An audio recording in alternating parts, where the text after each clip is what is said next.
By any reasonable measure, Hizb ut-Tahrir is an extremist terrorist organisation with goals completely out of step with Australian values.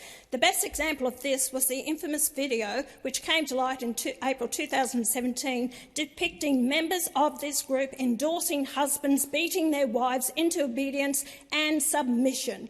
That's more than a simple cultural difference. It's an endorsement of a violent act illegal in any Australian jurisdiction.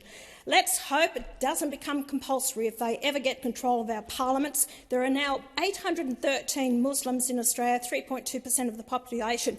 But I must add, in no way am I saying law-abiding people of the Muslim faith are terrorists or associated with Hizb ut-Tahrir. But Hizb ut-Tahrir have gone much further in recent times. They have celebrated the murder of more than 1,000 Israelis on the 7th of October last year. They promote the genocide of Israelis and Jewish people across the world.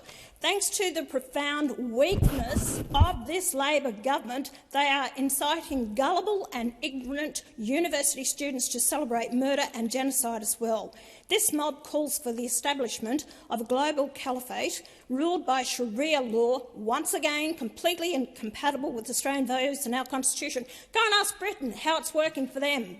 Muslim countries like Indonesia, Turkey, Bangladesh, Pakistan and Kazakhstan have banned it, and have most Arab nations. Even they can see the danger this group represents. Why is Australia so blind to the threat posed by this mob and others that promote political Islam?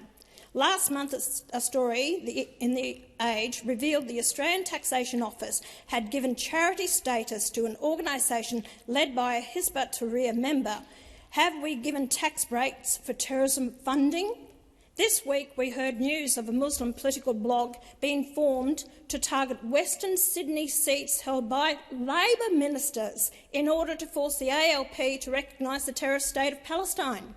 They've announced candidates, and no doubt they will leverage the high number of Muslims living in those electorates.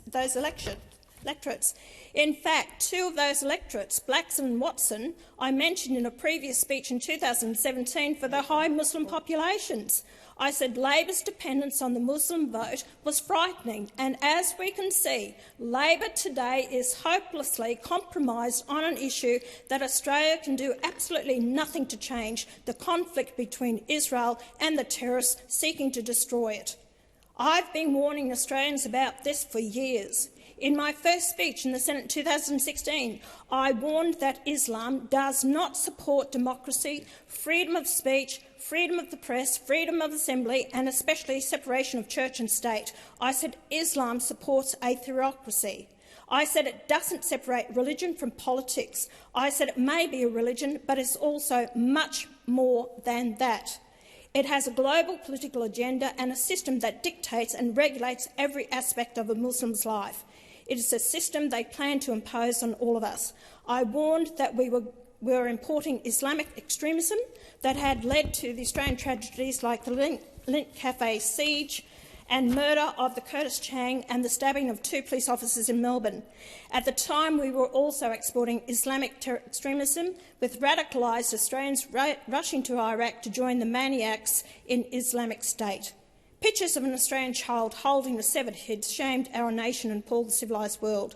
Equally appalling to many Australians is the appeasement and coddling of Islam, while the majority religion in our country, Christianity, is routinely demonised and persecuted. Can't offend the Muslims, say the proponents of multiculturalism, but Christians are fair game. I have repeatedly warned Australians about the dangers of allowing unrestricted migration by people from countries where this ideology is dominant.